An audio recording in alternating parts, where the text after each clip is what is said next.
예, 안녕하십니까. 책 읽는 자유인 채널을 운영하고 있는 이선입니다.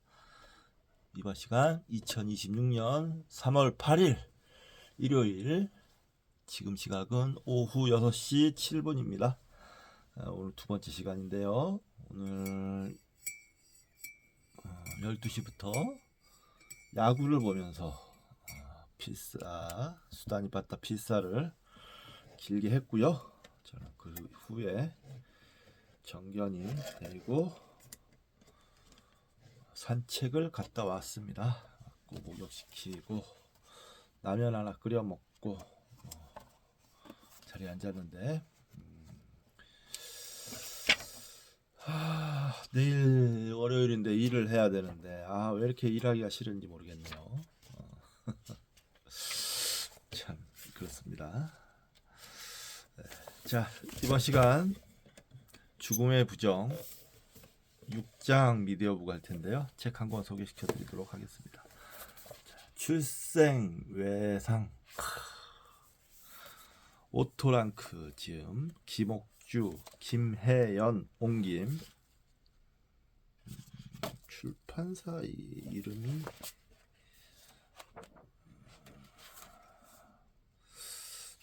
이름이 현대정신분석연구소 총서. 현대정신분석연구소에서 출판을 했나봐요. 네, 현대정신분석연구소, 구한국심리치료연구소. 네. 자, 오토랑크에 대한 소개가 봅시다. 어디 있어? 오토랑크에 대한 소개가 일단 이쪽에서는 없고,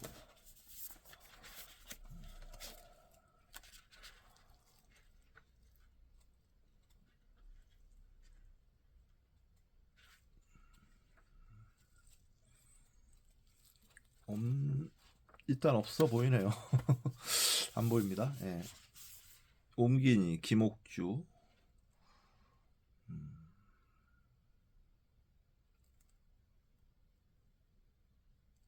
신학 박사를 취득을 했네요. 신학 박사. 목회 상담. 한국 정신분석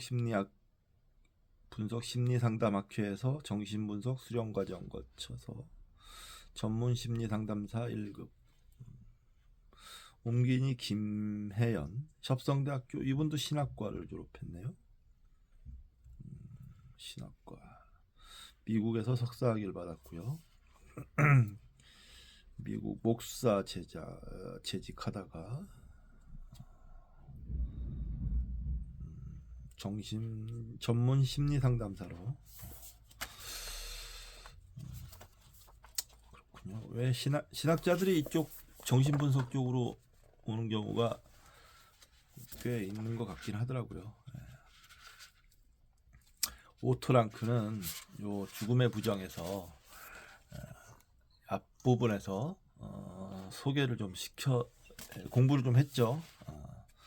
대단한 사람이, 천재적인 사람이었던 걸로 보이는데요. 자, 목차 읽어보겠습니다. 서문 1. 분석적 상황. 2. 유아기적 불안. 3. 성적 만족. 4. 신경증적 재현.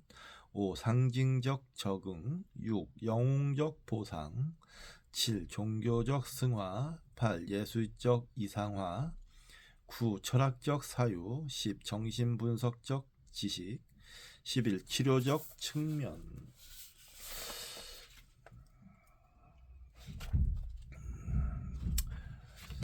일단 출생외상, 이 오토랑크 책이 번역된 게 3권인가 밖에 없어요. 출생외상하고 심리학을 넘어서라는 책이 있고, 또 영웅의 탄생인가 뭐 그게 있는데, 출생외상 참 제목이 흥미롭지 않습니까? 저희 이제 수업 시간에 김성철 교수님에게 들었던 내용인데, 아기는 태어날 때 어마어마한 고통을 겪는다고 합니다. 그도 그럴 것이 따뜻하고 아마 편안한 따뜻했겠지. 예. 어머니 자궁 속에서 양수에 둘러싸여서 둥둥 떠다니다가 태어나는 순간 그 좁은 통로를 지나는데 얼마나 아프겠어요. 온몸을 짓누르는 듯한 고통과 함께 탄생을 하는 거죠. 우리는 그러니까 태어나자마자 고통을 피할 수 없습니다. 또 그 부드러운 양수에 있다가 아무리 부드러운 수건 같은 걸로 감싼다 하더라도 애기 피부에 그 갓난아기 피부에는 얼마나 따갑겠어요. 까칠까칠. 그러고 배도 고플 것이고 이게 뭔가 어리둥절했겠죠. 하겠죠. 그런 충격으로 인해서 전생을 잊어버린다는 얘기도 있어요. 그 충격으로 인해서. 그래서 저는 이 책을 재밌을 것 같다 해서 또 오토랑크 소개도 받았고 해서 샀는데 어떨지 모르겠습니다. 궁금하긴 합니다. 내용이. 자, 이번 시간 6장 프로이트의 성격 문제를 재조명하다. 6장 오늘 6장 읽고 마칠 겁니다. 6장을 읽으면 1부가 끝나고요. 자, 시작하겠습니다. 177쪽 인용입니다. 인간이 직립보행 자세를 채택하고 후각의 가치가 떨어지면서 학문 성애만이 아니라 인간의 성생활 전반이 기질성 억압에 희생될 위기에 놓였다.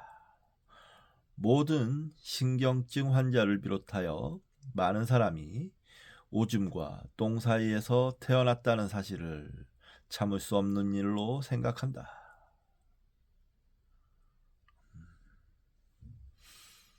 따라서 우리는 과거의 동물적 생활에 맞서서 직립보행으로 얻은 새로운 생활 형태를 지키려는 기질적 방어가 문명과 함께 발달하는 성적 억압의 깊은 뿌리임을 알 수 있다.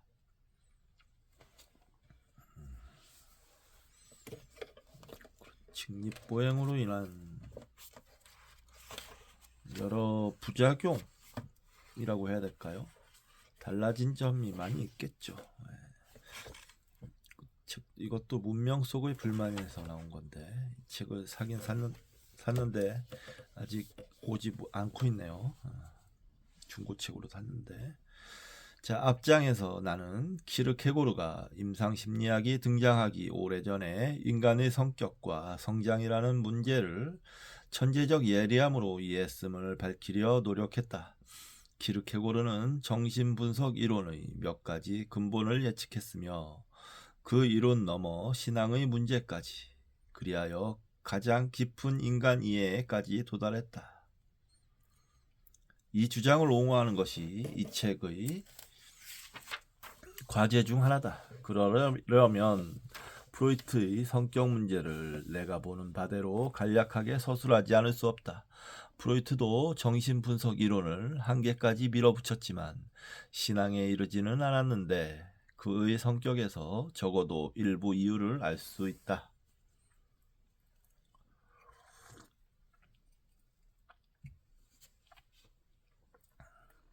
인간의 피조물성에 대한 교의로서의 정신분석학.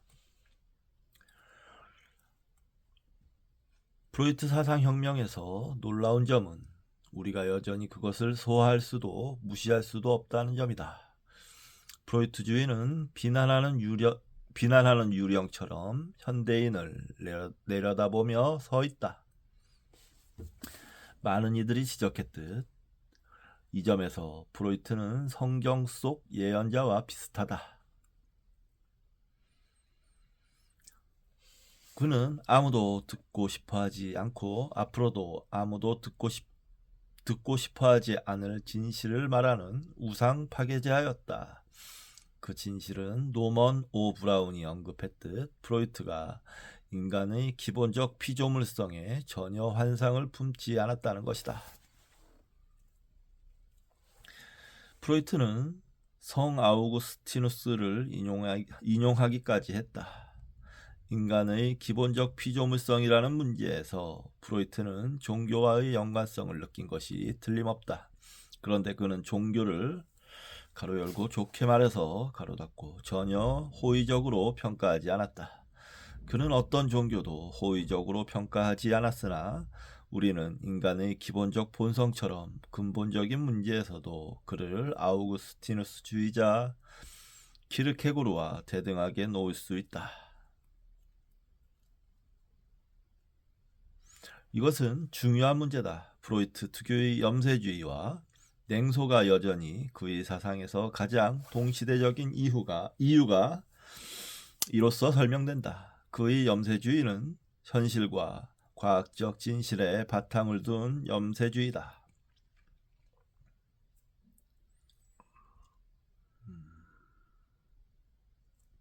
하지만 인간의 피조물성에 대한 프로이트의 태도에서는 훨씬 많은 것이 설명된다.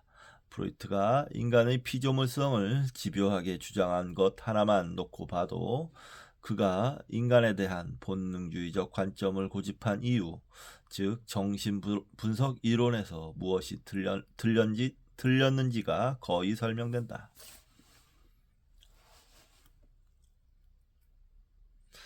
이와 동시에 처음에는 랑크가 지금은 브라운이 그랬듯 정신분석 이론을 살짝 비틀면 피조물성에 대한 강조는 인간 성격에 대한 항구적 통찰이라는 모습을 띈다. 첫 번째 측면에서 프로이트가 본능적 행동으로서의 피조물성에 집착했음을 가장 잘 보여주는 것은 융의 자서전이다. 융은 1907년과 1910년에 프로이트와는 결코 친구가 될 수 없겠다고 생각했는데 그 이유는 프로이트의 성이론에 담긴 편견을 도저히 받아들일 수 없었기 때문이다. 1910년 빈 회합에서 이루어진 이 중요한 사상사적 조우를 융 자신의 언어로 조금 길게 서술하겠다.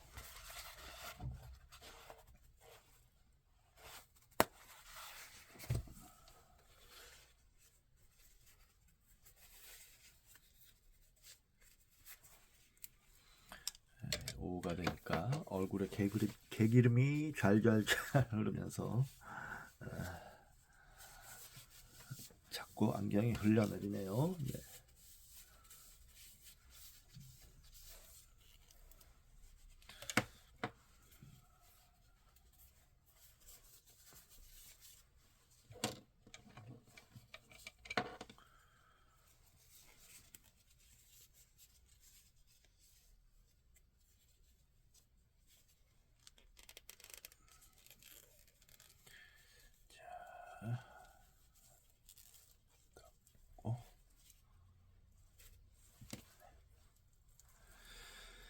지금도 인용입니다. 지금도 나는 프로이트가 친애하는 융 결코 성이론을 버리지 않겠다고 나에게 약속하십시오. 그것은 가장 본질적인 것입니다. 우리들은 성이론에 대한 교리를 만들지 않으면 안 됩니다. 당신은 아마도 그것이 흔들릴 까닭이 없는 요새라는 것을 알고 있을 줄 믿습니다. 라고 말했을 때의 모습을 생생하게 기억할 수 있다.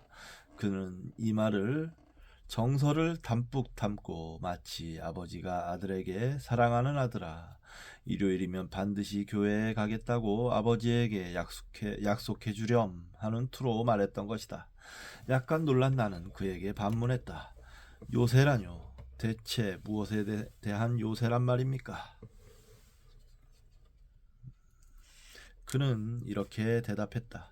세상의 하찮은 풍조에 대해서입니다. 그러고서 그는 한참 동안 침묵을 지키다가 이렇게 덧붙였다. 신비에 대해서. 프로이트가 신비주의라는 말로 의미하고 있다고 생각되는 것은 실질적으로는 초심리학에서 유행하던 현대 과학을 포함한 철학이나 종교가 정신에 대해 배워온 모든 사실이었다.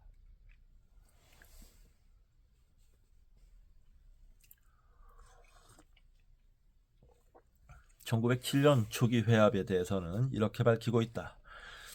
그 중에서도 프로이트의 정신에 대한 태도는 나에게 커다란 의문점이었다. 어떤 인물 혹은 어떤 예술 작품에서 정신성 가로 열고 이것은 초자연적인 의미가 아니고 지적인 의미를 말한다. 정신성의 표출이 있을 때만 반드시 그는 그것을 일단 의심했으며 억압된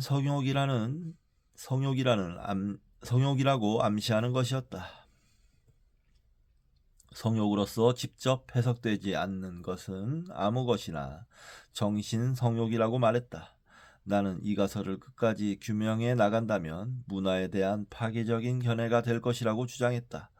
그때는 문화라는 것은 단순한 소극, 즉 억압된 성욕의 병적인 결과에 지나지 않게 되리라고 말했다. 그렇습니다. 그렇고 말고요. 그리고 그것이 바로 우리들이 저항하기에는 힘이 부족한 운명의 탓이라는 것입니다. 하고 동의하는 것이었다. 프로이트가 성이론에 대해서 이상할 정도로 정서적으로 관여하고 있다는 사실에는 아무런 잘못이 없었다. 성이론에 대해서 말할 때 그의 어조는 집요할 정도로 걱정스럽게 들렸으며 얼굴에는 기묘히 동요하고 있는 표정이 떠올랐다.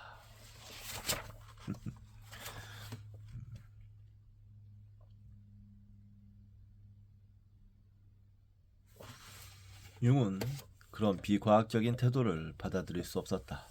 그가 보기에 프로이트는 평상시의 비판적이고 회의적인 태도를 버린 듯했다. 인용입니다. 나에게는 성이론이야말로 신비적이었으며 다시 말해서 다른 많은 순수한 이론적인 견해와 마찬가지로 증명할 수 없는 가설이었다. 내가 생각한 것처럼 과학적 진리는 가설이며 한참 동안은 적절한 것이 될지도 모르지만 신조로서 영구히 보존될 것은 못 되는 것이다.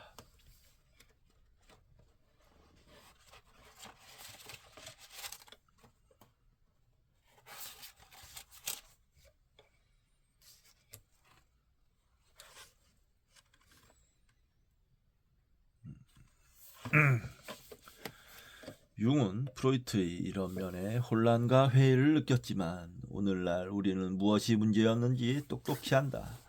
프로이트는 자신의 진정한 재능과 가장 사적이고 소중한 자아상, 즉 그 재능을 실현하는 임무가 인간 조건에 대한 말할 수 없는 진실을 폭로하는 것이라고 철석같이 믿었다.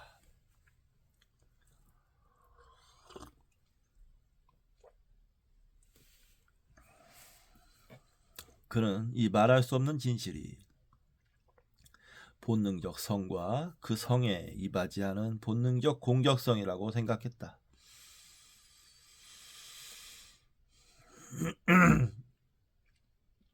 그는 1909년에 뉴욕 스카이라인을 보고서 융에게 이렇게 외쳤다.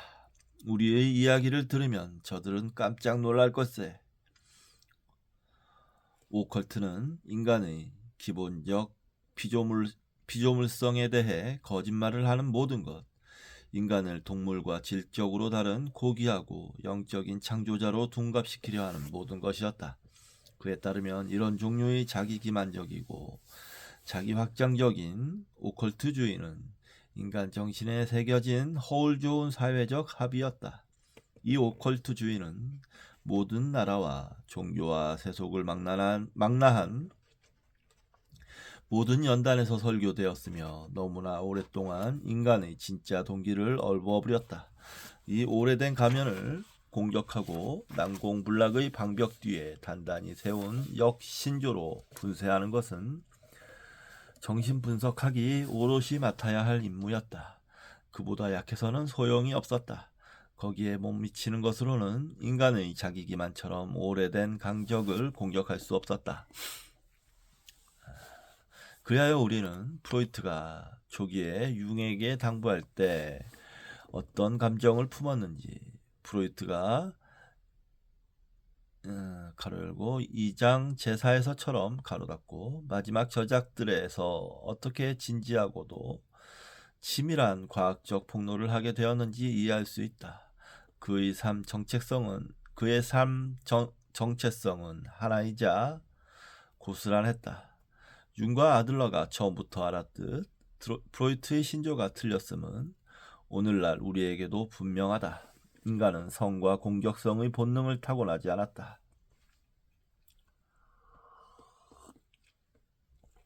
이제 우리는 그 너머를 우리 시대에 등장하고 있는 새로운 프로이트를 인간의 비조물성을 드러내는 일에 끈질기게 매진한 그의 길이 옳았음을 본다. 그의 정서적 판단은 정확했다. 그의 판단에는 천재의 참된 직관이 깃들어 있었다. 그 감정에 해당하는 지적 대응물인 성이론은 틀린 것으로 판명났지만 말이다. 인간의 몸은 실제로 운명의 저주였으며 문화는 억압 위에 건축되었다. 하지만 그것은 프로이트가 생각한 것처럼 인간이 성과 쾌락과 삶만을 추구해서가 아니라 인간이 1차적으로 죽음 또한 회피했기 때문이다. 주된 억압은 성이 아니라 죽음에 대한 인식이다. 랑크가 여러 책에서 설파하고 브라운이 최근에 다시 주장했듯 정신분석학에 대한 새로운 관점에서 중요한 개념은 죽음의 억압이다. 그렇죠.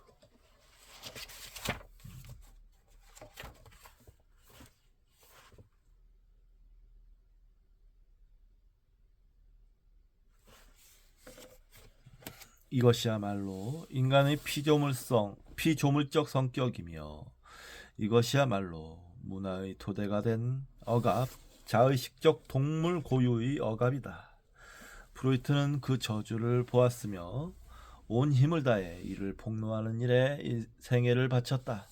하지만 아이러니하게도 그는 저주의 정확한 과학적 원인을 놓치고 말았다. 프로이트가 죽는 날까지 인간 동기의 주 원인을 놓고 자신과 대화를 나눈 데는 이런 까닭도 있다. 프로이트는 연구에 몰두하고 진실을 더 분명하고 뚜렷하게 끌어내려 애썼지만 그럼에도 진실은 더 어둑하고 복잡하고 알쏭달쏭해지는 것만 같았다. 우리가 프로이트를 존경하는 것은 그의 진지한 헌신, 자신의 잘못을 인정하는 태도, 일부 주장에 담긴 수사적 겸손, 자신이 애지중지하는 이론에 대한 평생에 걸친 재검토 때문이다. 또한 우리가 프로이트를 존경하는 것은 그 특유의 암시, 양다리, 의심 때문이다. 이를 통해 현실의 무한한 다면성을 진실하게 반영하는 정직한 과학자에 더 가까워지기 때문이다. 하지만 이런 이유로 프로이트를 존경하는 것은 잘못이다. 그가 평생 곡절을 겪은 기본적 이유는 성에 대한 신조를 결코 말끔하게 버리려 들지 않았고 죽음에 대한 공포가 기본 억압임을 뚜렷이 인식하거나 인정하려 들지 않았기 때문이다.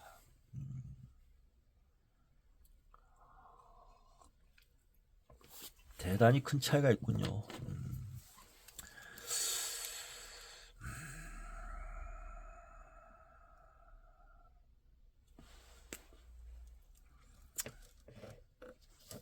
표시할 게 있네요.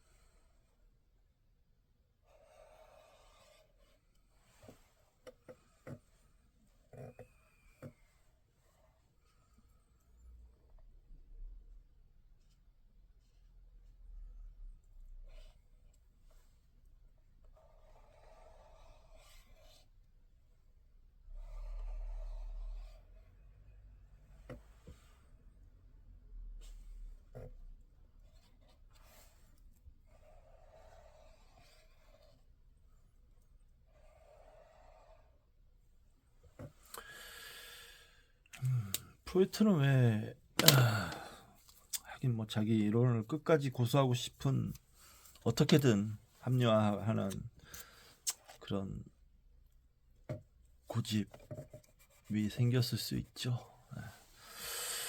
자, 이 점이 중요한 겁니다. 지금 읽어드리는 이 점이요. 인간의 몸은 실제로 운명의 저주였으며 문화는 억압 위에 건축되었다.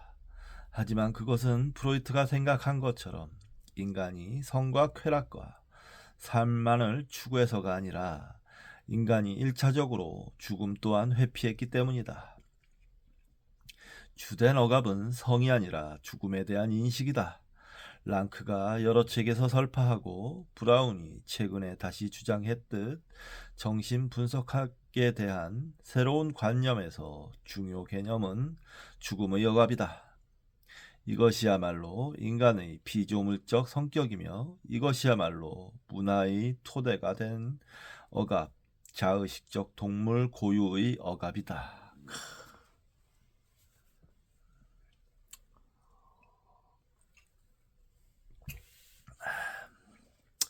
자, 프로이트의 첫 번째 대규모 저항, 죽음 개념. 프로이트의 글을 증거 삼아 이 문제를 추적하려다가는 일이 너무 복잡해질 것이다. 앞에서 나는 프로이트가 후기 저작에서 오이디푸스 콤플렉스에 대한 지엽적인 성적 설명에서 벗어나 삶 자체의 본성에 인간 실존의 일반적 문제에 더 관심을 기울였다고 말했다. 아버지에 대한 두려움의 문화 이론에서 자연에 대한 공포의 문화 이론으로 돌아섰다고 말해도 좋으리라. 하지만 늘 그랬듯 그는 주저했다. 한 번도 드러내놓고 실존주의자가 된 적이 없었으며 늘 본능 이론에 매여 있었다. 프로이트에게는 어떤 망설임이 있었던 것 같다. 그의 저작을 꼼꼼히 들여다보지 않더라도 하나의 핵심 개념으로 이 망설임을 나타낼 수 있으리라 생각한다. 그것은 그의 후기 저작에서 나타난 가장 중요한 개념인 죽음 본능이다. 쾌락 원칙을 넘어서에서 이 개념을 소개한 부분을 읽고 난 뒤에 든 생각은 죽음 본능 개념이 본능 이론이나 리비도 이론을 땜질하려는 시도였다는 것이다. 프로이트는 두 이론을 버리고 싶지 않았으나 그 이론들로는 인간의 동기를 설명하기가 매우 힘들고 애매해졌다.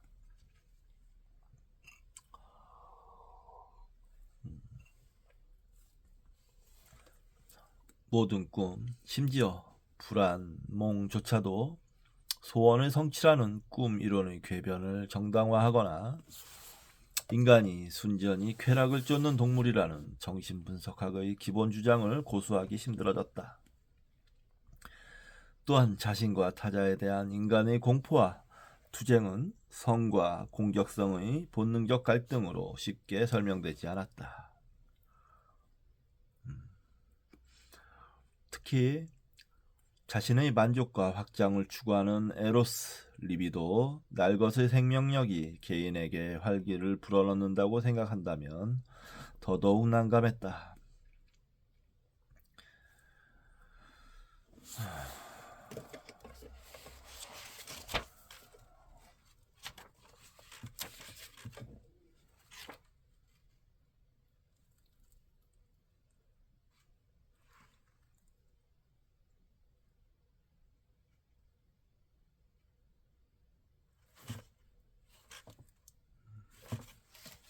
프로이트가 새로 들고 나온 개념인 죽음 본능은 인간의 악을 단순히 에고와 성의 갈등보다 깊은 유기적 토대 탓으로 돌림으로써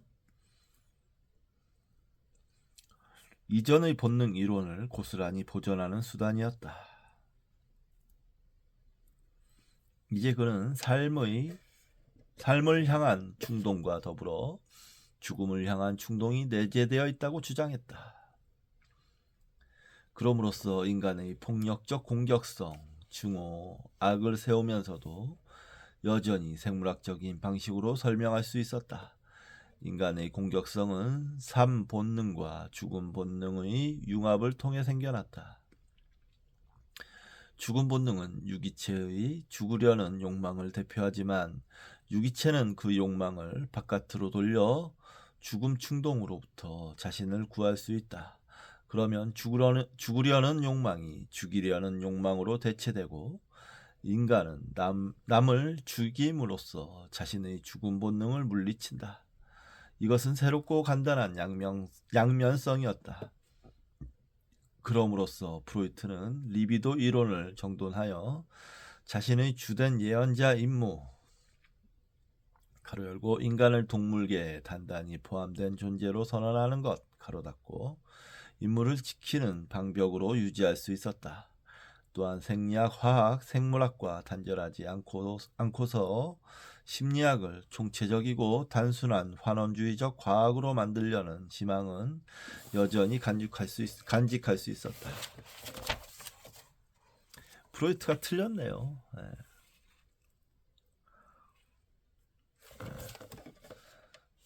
죽음에 대한 공포는 심리학적으로 물론 자신이 구축해 놓은 이론들이 있지만 심리학적으로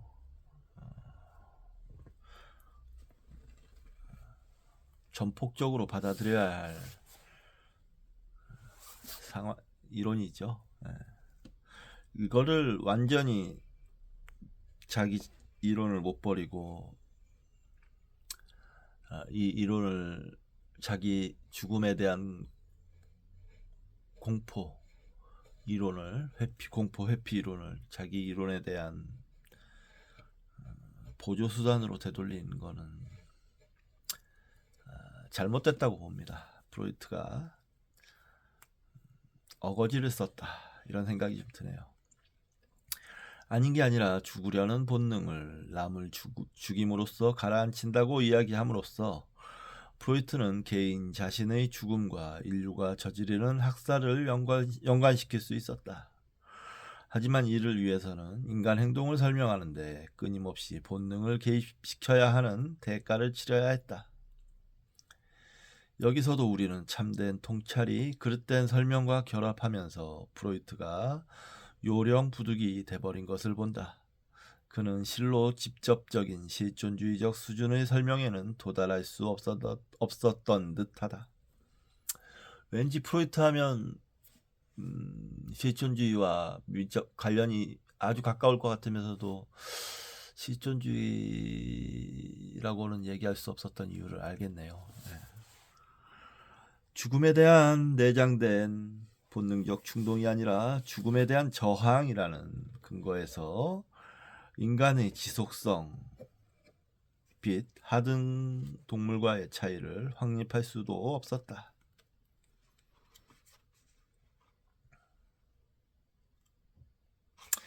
인간에게 무시무시한 공격성이 있다는 사실과 에로스의 지배를 받는 동물이 다른 살아있는 존재를 쉽게 사륙한다는 사실은 그런 이론으로 훨씬 간단하고 직접적으로 설명할 수 있다. 그런 이론으로 훨씬 간단하고 직접적으로 설명할 수 있다.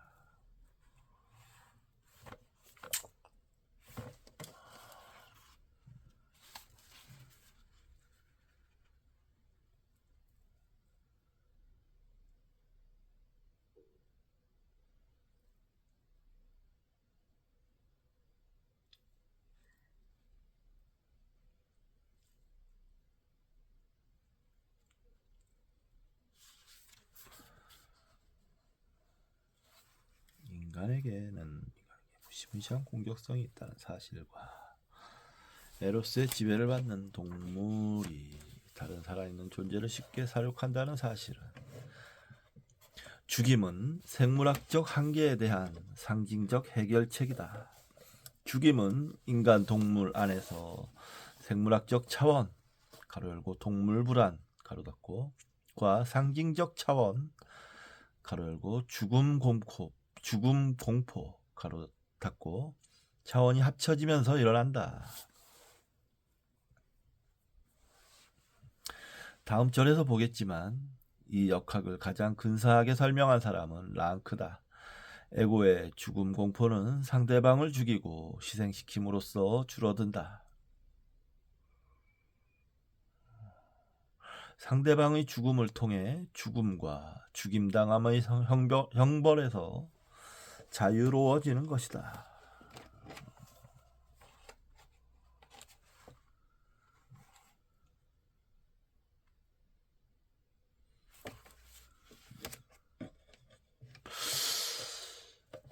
요즘 도널드 트럼프가 미쳐 날뛰는 것도 이런 이유 때문일까요?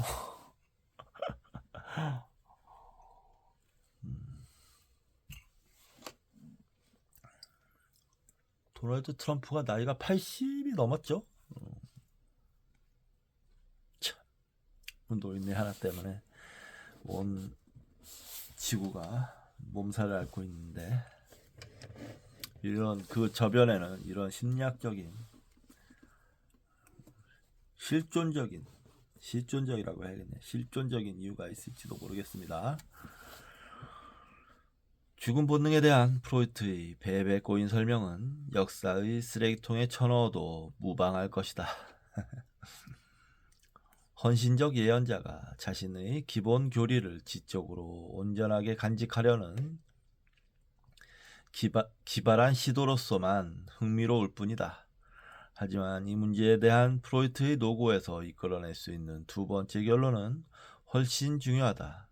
프로이트가 죽음 개념, 아동의 절망적 상황, 바깥 세상에 대한 실제 공포 등에 치우쳐 있기는 했지만 자신의 사상에서 이것들의 중심을 내어줄 필요는 없었다.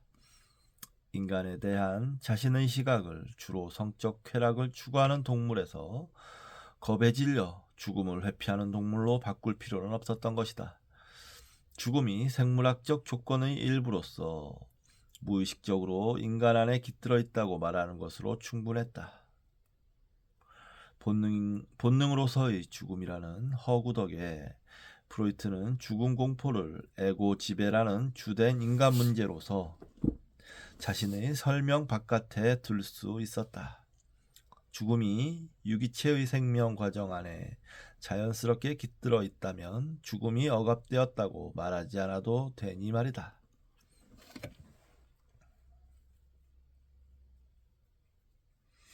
이 설명에 따르면 죽음은 일반적 인간 문제가 아니요, 유일하게 주된 인간 문제는 더더욱 아니요. 랑크가 간단 명료하게 표현했듯 바라지 않는 필연성에서 바라는 본능적 목표로 마법적으로 탈바꿈한다.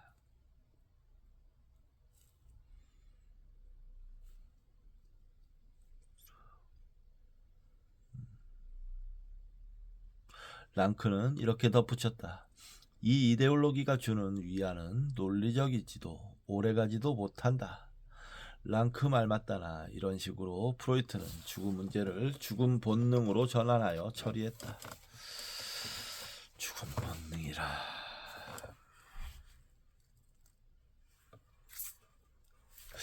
왠지 죽음 본능은 저도 이제 알고는 있었는데,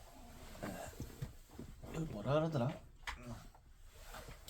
아무튼 뭐 파괴 본능 뭐 이런 식으로 해가지고 인간에게는 그런 게 있다 라는 식으로 프로이트가 주장했다는 거는 알고 있었는데, 왠지 좀 뭔가 좀 와닿진 않았어요. 과연 그럴까? 이런 생각이 좀 드는 꺼림직한 거부감 같은 게 있었습니다. 죽음을 바란다고? 본능적으로 죽음을 바라는 본능이 있다고? 예전에는 뭐 프로이트가 워낙 위대한 사람이니까 별 비판 없이 그런가 보다 했지만 지금은 좀 달리 보입니다.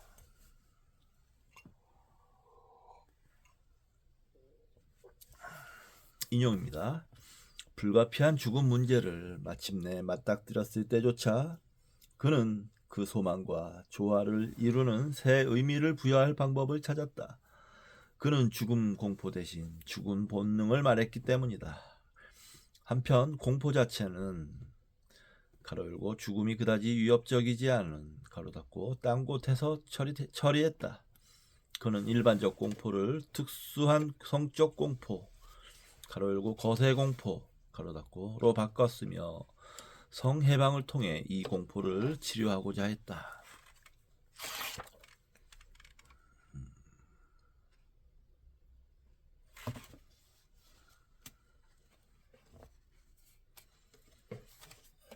여기까지가 인용이고요.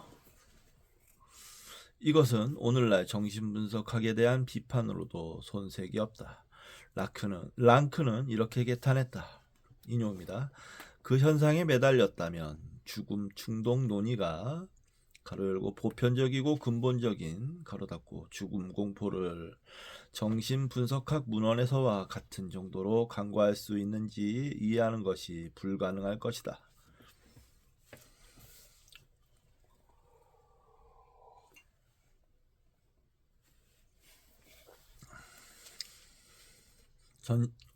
여기까지가 인용입니다. 정신분석학 문헌은 1930년대 후반과 2차 대전 때까지도 죽음 공포에 대해 침묵하다시피 했다. 그 이유는 랑크가 밝힌 대로다. 정신분석 요법이 어떻게 삶과 죽음의 공포를 과학적으로 치료할 수 있었겠는가? 하지만 스스로 가정한 성 문제는 치료할 수 있었다. 하지만 우리 논의에서 중요한 것은 죽음 본능이라는 허구가 현실에 대한 프로이트의 개인적 태도에 대해 무언가를 드러냈는가다. 랑크는 프로이트가 죽음 공포의 위협적 성질을 언급함으로써 가로 열고 물론 죽음 공포는 프로이트의 체계적 이론에서만 위협적인 것은 아니었다. 가로 닫고 무언가를 드러냈다고 암시한다. 또 다른 저술가도 삶의 자연적 목표로서의 죽음 개념이 프로이트에게 어느 정도 평안을 선사했을 가능성이 높다고 말한다. 그리하여 우리는 프로이트의 개인적 성격과 그로부터 얻을 수 있는 특히 인간의 삶에서 가장 근본적이고 두려운 문제와 관련된 교훈으로 돌아왔다.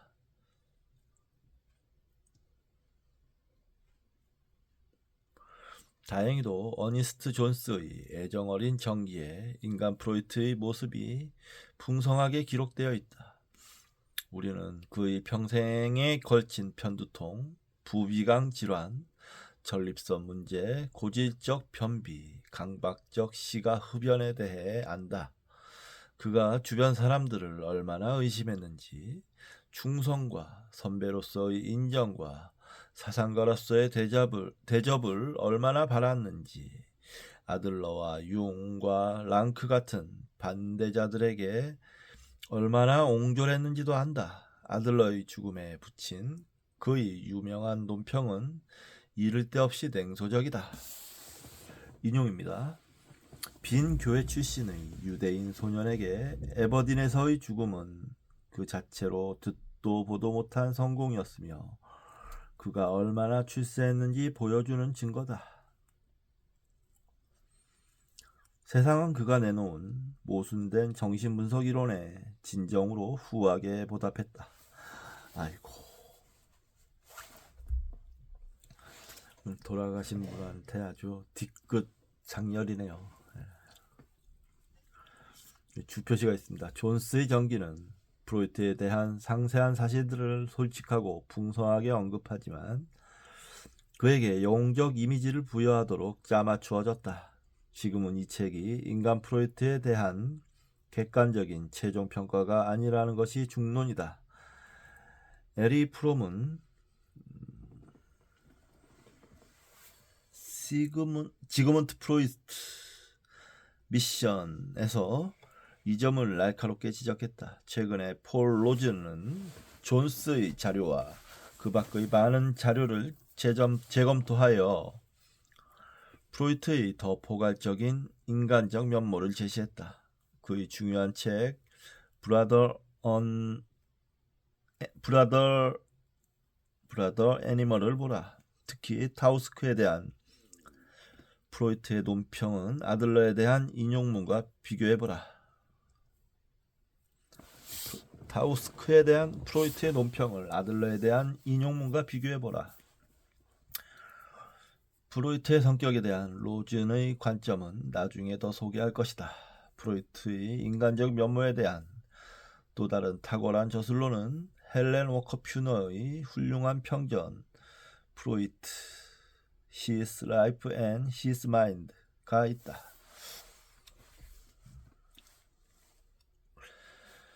프로이트는 초창기에 특히 광적으로 일했다. 이런 열광을 품으려면 어떤 종류의 분위기를 조성해야 하는데 프로이트는 자신의 일을 중심으로 진정 가부장적인 가족관계를 꾸리는데 전혀 주저하지 않았다. 정신분석 상담을 마치고 점심을 먹을 때면 그는 밥상머리에서 절대 입을 열지 않았으나 가족 중 누구라도 자리에서 일어서지 못하도록 했다. 빈자리가 있으면 왜 자리가 비었는지 묻는 듯 마르타를 향해 포크로 손짓을 했다.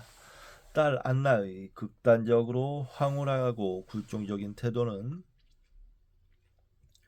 프로이트조차 놀라게 했으며 프로이트는 그녀가 정신분석을 받도록 했다. 가족 안에서 위대한 인물로 군림하면 반드시 주변 사람들을 도취하게 한다는 사실을 몰랐다는 듯 말이다. 알다시피 프로이트는 동생과 오랜 휴가 여행을 즐겼으나 아내와는 한 번도 가지 않았으며 자신의 사명감과 역사적 운명의식에 걸맞도록 여러 방식으로 삶을 정돈했다. 이 중에서 유별난 것은 아무것도 없다. 위대한 인물에 대한 흥미로운 이야기거리일 뿐이다. 내가 이 일들을 언급하는 것은 프로이트가 여느 사람보다 낫지도 못하지도 않았음을 보이려는 것이다. 그는 대다수 사람보다 자기애가 강했던 듯 하나 그것은 어머니가 그렇게 키웠기 때문이다. 그녀는 그에게 특별히 관심을 기울이고 기대를 쏟았으며 죽는 날까지 그를 우리 황금지기라고 불렀다. 우리 황금지기. 여기서 지기는 지크문트의 애칭이랍니다. 우리 황금지기. 죽는 날까지. 엄마가 아들에게 어마어마한 자의식과 자기애가 생겨날 수밖에 없었겠네요. 일생에 걸쳐 늘 받는 대우에서 보듯 그의 생활 방식은 온통 극적이었다. 프로이트 말 맞다나 어머니의 태도가 그에게 힘을 더한 것은 분명하다. 또한 그는 무시무시하고 고통스러운 불치의 암을 경이로운 위엄과 인내로 견뎌냈다. 하지만 이 또한 진정으로 남다르다고 말할 수 있을까? 어떤 사람이 프로이트에게 프란츠 로젠츠바이크가 전신마비를 용기 있게 견뎌냈다고 칭찬하자 프로이트는 그가 달리 뭘 할 수 있겠습니까? 라고 대꾸했다. 그 말은 질병으로 고통받는 우리 모두에게와 마찬가지로 프로이트에게도 그대로 돌려줄 수 있다.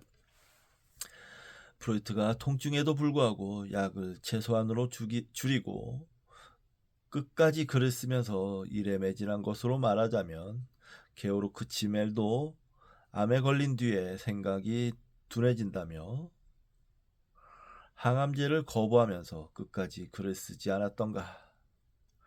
그런데도 지멜을 남달리 강인한 성격의 소유자로 여기는 사람은 아무도 없다. 이런 종류의 용기는 자신을 역사적 인물로 바라보는 사람에게서는 유별난 것이 아니다. 그런 자아상이 있으면 자신에게 불멸을 선사한 일에 대해 꼭 필요한 헌신을 발휘할 수 있다. 통증이 그것 말고 무엇이겠는가? 그러니 프로이트에게는 남다른 점이 거의 없었다고 결론 내려도 무방할 것이다. 자기중심적인 프로이트, 집에서 군림하고 가족 생활의 중심을 자신의 일과 야망에 둔 프로이트, 대인관계에서 남에게 영향력을 행사하고 특별한 존경과 충성을 원하고 남을 불신하고 날선 경멸적 표현을 퍼부은 프로이트. 이 모든 점에서 프로이트는 장삼이사다. 자신이 바라는 시나리오가 전개되도록 할 수 있는 재능과 방식을 갖춘 장삼이사이기는 하지만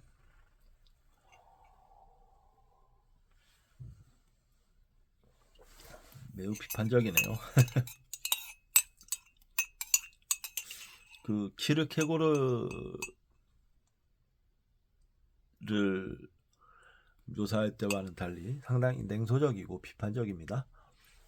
프로이트에 관해서는. 저도 근데 좀 동의하는 면이 생기네요.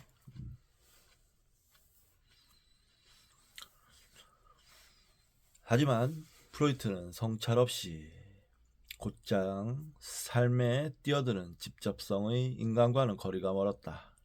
방금 묘사한 점들에서 그는 평범했지만 한 가지 위대한 점에서 남달랐다. 그의 천재성이 직접 드러난 것은 바로 이 점에서였다.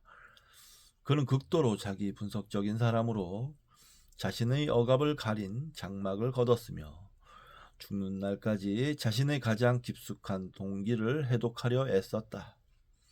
앞에서 우리는 죽음 본능이 프로이트에게 개인적으로 어떤 의미였을지 논의했다. 이제 이 주제를 파헤쳐보자. 프로이트는 여느 사람과 달리 죽음을 매우 개인적이고 내밀한 문제로 의식했다. 그는 평생 죽음 불안에 시달렸으며 하루도 죽음을 생각하지 않은 날이 없다고 털어놓았다. 이것은 보통 사람들에게 보편적인 일은 분명 아니다. 프로이트가 현실에 특별히 치중했음에 대해 또한 그 특유의 문제에 대해 실마리를 찾을 수 있는 곳은 바로 여기일 것이다. 그런 문제의 실마리를 찾는다면 그의 연구의 전체 구조와 잠재적 한계를 이해할 수 있으리라 생각한다. 프로이트의 경험에서는 죽음 문제에 대해 두 가지 서로 다른 접근법을 찾아볼 수 있다. 첫째는 꽤 평범한 강박이라고 부를 만한 것으로 죽음에 대한 주술적 태도였다. 이를테면 그는 자신의 임종일을 평생 놀잇감으로 삼았다. 그의 친구 플리스는 숫자에 신비한 힘이 깃들어 있다고 생각했으며 프로이트는 그의 주장을 믿었다. 플리스가 자신의 계산에 따르면 프로이트가 51세에 죽을 거라고 예언하자 프로이트는 심장이 파열되어 40대에 죽을 가능성이 더 크다고 생각했다. 51세가 아무 일 없이 지나가자 프로이트는 자신이 1918년 2월에 죽어야 한다는 또 다른 미신에 사로잡혔다. 강박이 상당하셨던 분이셨네요. 생각보다. 프로이트는 제자들과 나눈 편지와 글에서 종종 자신이 늙어가고 있으며 살 날이 얼마 안 남았다고 말했다. 특히 어머니보다 먼저 죽는 것을 두려워했는데 이는 어머니가 자신의 부음을 듣고 슬퍼할까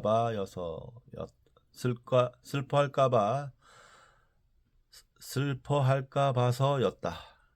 마찬가지로 아버지보다 먼저 죽는 것도 두려워했다. 심지어 젊을 때에도 친구들에게 잘 있게, 다시는 날 보지 못할지도 몰라 라고 작별 인사를 건네는 습관이 있었다. 평생을 죽음 강박에 시달렸는데 왜 죽음을 공포를 심리학적으로 정확하게 인정하지 않았을까요? 이 모든 것을 어떻게 해석해야 할까? 나는 이것이 죽음 문제에 대처하는 매우 통상적이고 비상적인 방식이라고 생각한다. 이 모든 사례는 주술적 통제 게임으로 귀결된다. 어머니에 대한 프로이트의 우려는 명백한 전치와 합리화인 듯하다. 나의 죽음은 두렵지 않다. 내가 두려운 것은 그로 인해 어머니가 느끼실 슬픔이다. 인간을 두렵게 하는 것은 공허함, 자신이 사라지고 남는 공백이다.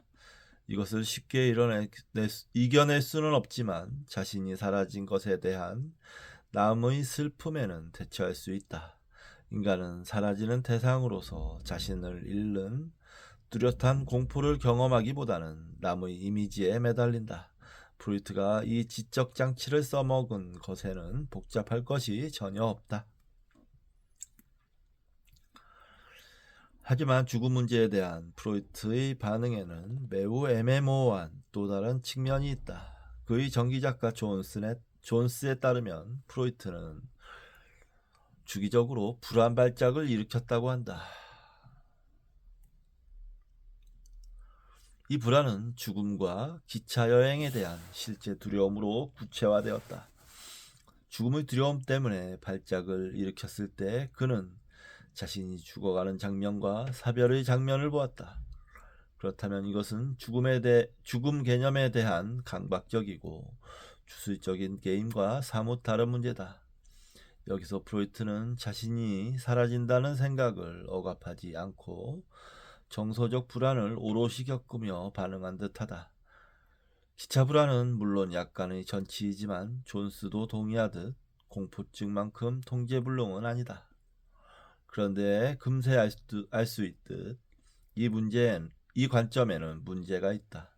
살아있는 사람이 아니라 인쇄된 글을 이렇게 멀찍이서 다룰 때는 이 문제를 명확하게 인식하기가 불가능하다. 우리는 정신이 감정과 어떻게 상호작용하는지, 현실이나 억압을 다룰 때 언어가 얼마나 깊이 들어가는지 정확히 알지 못한다. 때로는 어떤 사상을 의식에 받아들이는 것만으로도 생생하게 경험하게 된다. 또 다른 때에는 깊은 불안을 인정하더라도 그 불안을 실제로 경험하지는 않을 수도 있다. 적어도 자신을 심란하게 하는 다른 일처럼 깊이 경험하지는 않을 것이다. 정신분석학은 정동 없는 불안을 이야기하지만 죽음의 공포를 받아들이면서도 더 깊은 차원에서 경험하지 않을 수 있을까? 죽어감과 사별의 이미지는 죽음에 맞서 절대적으로 어떤 힘도 가지지 못하는 진짜 느낌만큼 심오할까? 심지어 가장 깊숙한 불안을 어느 정도까지 부분적으로나마 합리화할 수 있을까? 아니면 이 관계들은 인생의 시기에 따라 자신이 받는 스트레스에 따라 달라질까?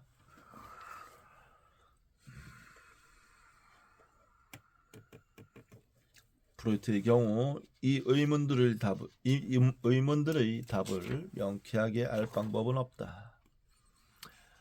존스 자신은 프로이트가 서로 다른 방식으로, 즉 한편으로는 불안 발작으로, 다른 한편으로는 영적 체념으로 죽음 문제에 대응하는 것에 꽤 당혹스러워한다.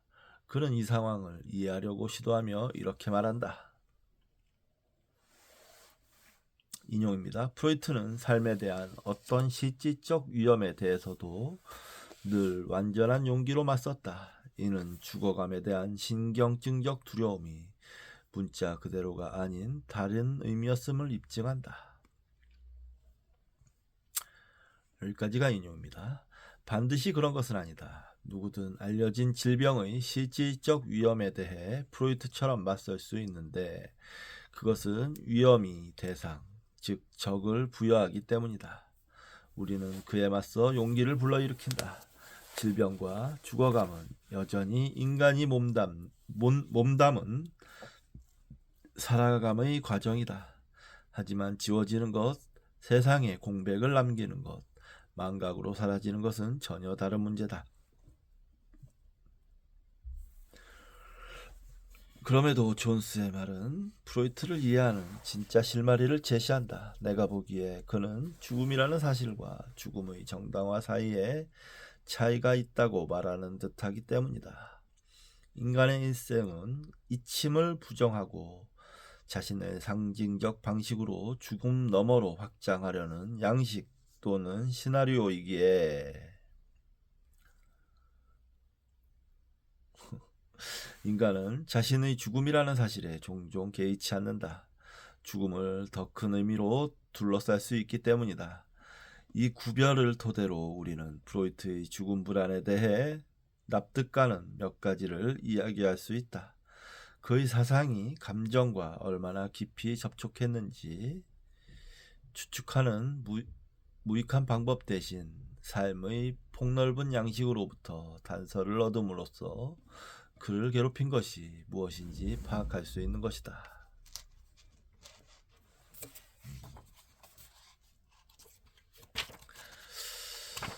일단 자 여기까지 읽고요. 조금 쉬었다가 나머지 부분 읽겠습니다. 네, 재밌네요. 프로이트 부분. 프로이트라는 사람을 좀 달리 보게 됐어요. 저도 이제 공부를 하고 책을 읽다 보면 아직까지도 이제 프로이트 아빠가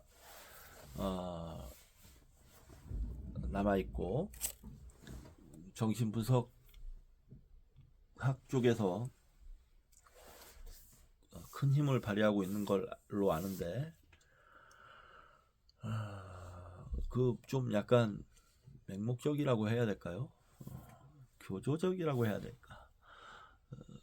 그런 사람들이 있더라고요. 프로이트를 그냥 보면 대놓고 존경하고 위대한 사람으로 생각하는 사람들이 꽤 많은데 저도 뭐 한때는 프로이트를 제대로 몰랐을 때는 그냥 무조건 맞는 얘기만 하는 사람인가 보다, 대단한 사람이다 라고 생각했는데 조금 달리 보이기 시작하네요. 보니까 아주 설득력 있게 말을 잘 설명하고 있어서 알아들을 수 있을 것 같습니다.